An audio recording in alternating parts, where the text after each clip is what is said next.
Hello friends, మనమైతే మహారాష్ట్ర చంద్రపూర్లోని మహంకాళి ఆలయంలో ఉన్నాము. సో ఇప్పుడైతే దర్శనం చేసుకుందాం. ఫ్రెండ్స్, మీరు చూసారు కదా టెంపుల్ ఎంత సూపర్గా ఉందో. ఎంత ప్రాచీనమైన టెంపుల్, ప్రాచీన కాలపు టెంపుల్ అన్నమాట ఇది. ఇక్కడ చూడండి, అమ్మవారికి మనం దర్శనం చేసుకోవాలంటే కింద గృహలాగా ఉంటుంది, దాంట్లోకి వెళ్ళాలన్నమాట. సో ప్రజెంట్ అయితే మనల్ని వెళ్ళనియడం లేదు. సో ఇక్కడ నుంచి ఇట్లా నడుచుకుంటూ వెళ్ళాలి కిందికి. కాకపోతే ఇప్పుడు పర్మిషన్ అయితే ఇస్తలేరు. మనకు ఈ ఆలయం లోపల వినాయకుడు ఇంకా హనుమంతుడు ఈ విగ్రహాలు కూడా ఉంటాయి. సో మనం ఈ విగ్రహాల దగ్గరికి వెళ్ళాలంటే కొంచెం స్టెప్స్ దిగి లోపలికి వెళ్ళాలి. సో వీడియో పర్మిషన్ అంత లేదు అని చెప్పేసి నేను తీయట్లేదు మొత్తం. సో మీరు ఇప్పుడు టెంపుల్ని చూసేయండి. ఇంకా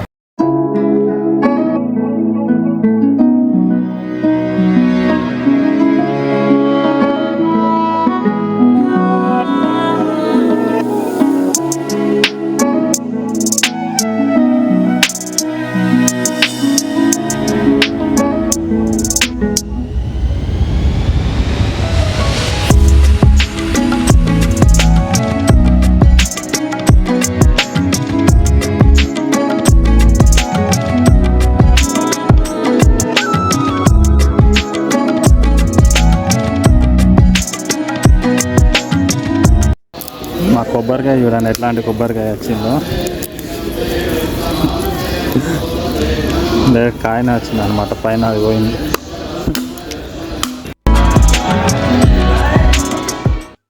మన దర్శనం అయితే అయిపోయింది. ఇప్పుడు ఆలయం బయట ఎట్లుంటుంది ఒకసారి చూడండి మీరు.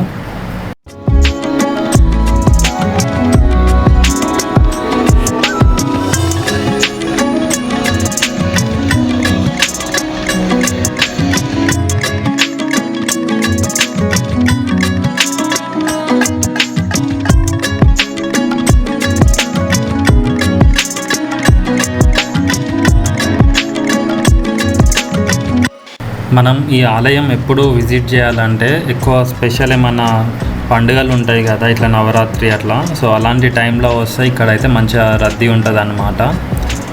సో అలాంటి టైంలో మీరు వస్తే విజిట్ చేయండి, అప్పుడు బాగుంటుంది అన్నమాట. ఫ్రెండ్స్, ఇట్లా టైమింగ్ వచ్చేసి మార్నింగ్ నుండి ఆఫ్టర్నూన్ వరకు పూజలు ఉంటాయి. అండ్ మనకు మళ్ళీ ఈవినింగ్ నుంచి నైట్ వరకు ఈ టైంలో దర్శనం చేసుకోవచ్చు. అండ్ మీరు ఒకసారి వచ్చే ముందు కూడా ఒకసారి చెక్ చేసుకోండి టైమింగ్స్. అండ్ మనకు ఎంట్రీ ఫీ ఉంటుందా అంటే ఎంట్రీ ఫీ అయితే ఏం లేదు, ఫ్రీగానే వెళ్ళి దర్శనం చేసుకోవచ్చు. అండ్ మనకు లాంగ్ నుంచి ఇట్లా టూరిస్టులు వస్తారు కదా, వాళ్ళకైతే ఇక్కడ టెంపుల్ చుట్టుపక్కల హోటల్స్ అట్లా దొరుకుతాయి అన్నమాట. సో స్టే చేయవచ్చు. ఎవరైనా హైదరాబాద్ నుండి రావాలనుకుంటే మనకు వందే భారత్ స్టాప్ కూడా ఉంది చంద్రపూర్లో. సో మంచిగా 3-4 అవర్స్లో రావచ్చు అన్నమాట.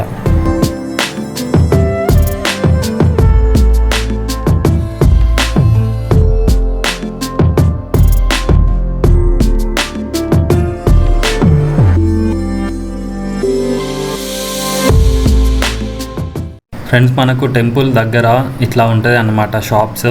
సో మనకు కావాల్సిన పూజ సామాన్లు కానీ ఏమన్నా ఇంటికి తీసుకెళ్ళాలనుకున్నా కానీ అన్నీ ఇక్కడ దొరుకుతాయి అన్నమాట. అక్కడ గదని చూసినావు, అది తీసుకుందామా? గ్లోబ్ కానీ ఏదన్నా మంచిర్యాలమ్మ తెలుగు అండి. సో మన తెలుగు వాళ్ళు పరిచయం అయ్యారు చూడండి. ఆ లోపల తీయలేదు, మామూలుగా గుడి ఎప్పుడా అంటే ఇప్పుడు వేరే ఇంకొకటి తీయాలి మేము. అటు పార్క్ ఉంది, అది కూడా తీయాలి. మళ్ళీ లేట్ అయిపోతుంది అటు వెళ్ళడానికి. ఇక్కడేనా?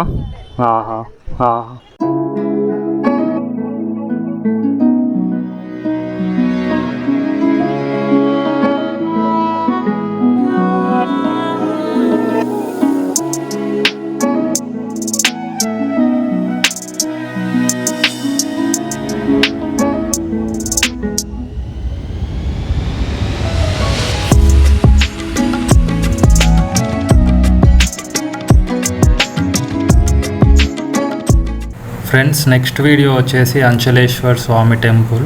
సో మిస్ అవ్వకండి, సూపర్గా ఉంటుంది.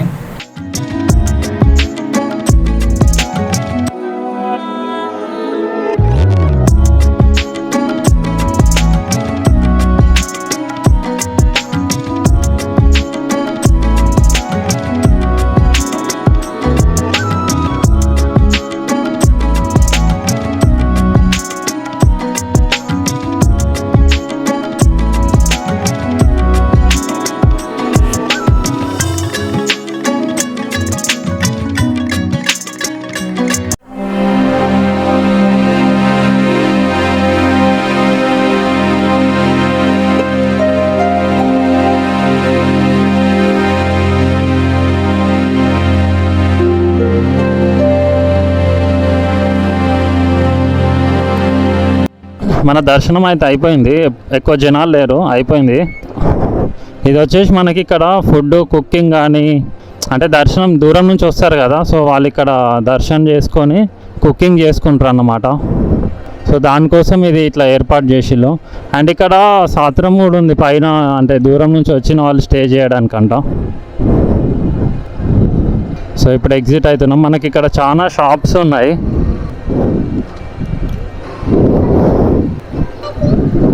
అంటే టెంపుల్ పక్కన అన్నమాట ఇదంతా.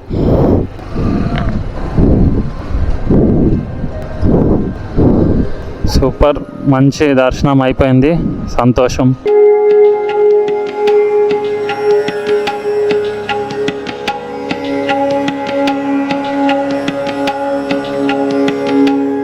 సో ఫ్రెండ్స్, మనం మహంకాళి టెంపుల్ దర్శనం అయితే అయిపోయింది. ఇప్పుడు అంచలేశ్వర స్వామి టెంపుల్కి అయితే వెళ్తున్నాము.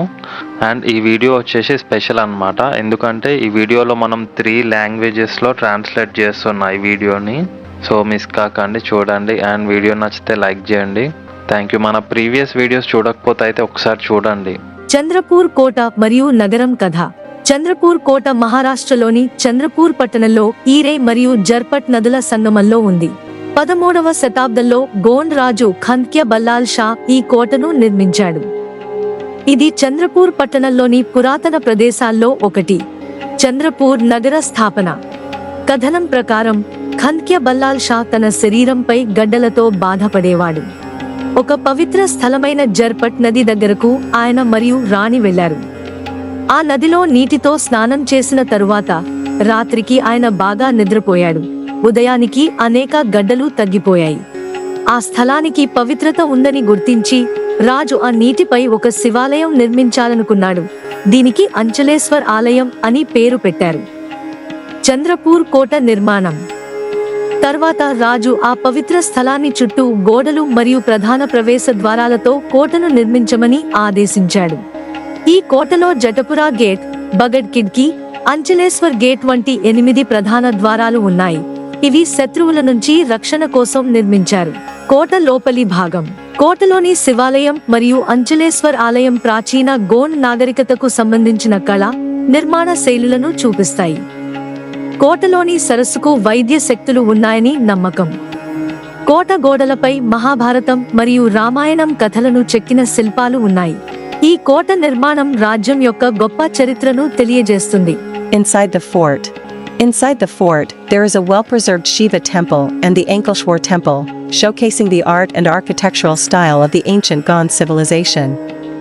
The fort contains a lake believed to have healing powers, and carvings on the walls tell stories from the Mahabharata and Ramayana. The fort's design reflects the rich history and legacy of the region. Chandrapur Fort and City Story. Chandrapur Fort is located at the confluence of the Arai and Zarpat rivers in Chandrapur city, Maharashtra. Built in the 13th century by Gond king Kantkya Ballal Shah, it is one of the oldest sites in Chandrapur. The founding of Chandrapur city. According to legend, Kantkya Ballal Shah suffered from painful tumors. He and his queen traveled to the sacred Jarpat river. After bathing in the river, he slept peacefully that night, and by morning, many of his tumors had healed. Realizing the sacredness of the place, the king decided to build a Shiva temple over these healing waters, which came to be known as the Ankleshwar temple. Construction of Chandrapur Fort. Later, the king ordered a fortified city to be built around this sacred spot. The fort was constructed with massive walls and 8 main gates, including Japra Gate, Bagad Kidki, and Ankleshwar Gate. These gates were essential for defending against enemies.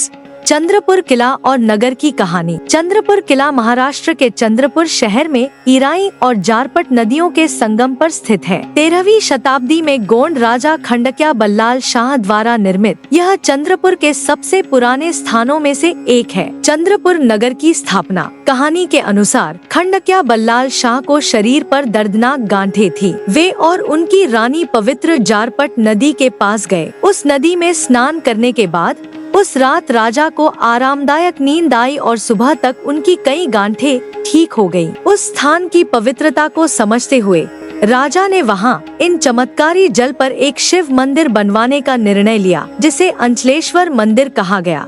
Chandrapur किला का निर्माण। बाद में राजा ने इस पवित्र स्थान के चारों ओर एक किलेबंद शहर बनवाने का आदेश दिया। इस किले का निर्माण विशाल दीवारों और 8 मुख्य द्वारों के साथ किया गया था, जिनमें जटपुरा गेट, बगड़ खिड़की और अंचलेश्वर गेट शामिल हैं। ये द्वार दुश्मनों से सुरक्षा के लिए बनाए गए थे। किले के अंदर एक अच्छी तरह से संरक्षित शिव मंदिर और अंचलेश्वर मंदिर है, जो प्राचीन गोंड सभ्यता की कला और वास्तुकला को दर्शाते हैं। किले में एक झील है, जिसके बारे में कहा जाता है कि उसमें उपचारात्मक शक्तियाँ हैं और दीवारों पर महाभारत और रामायण की कहानियाँ उकेरी गई हैं। किले की वास्तुकला क्षेत्र की समृद्ध इतिहास और विरासत को प्रदर्शित करती है।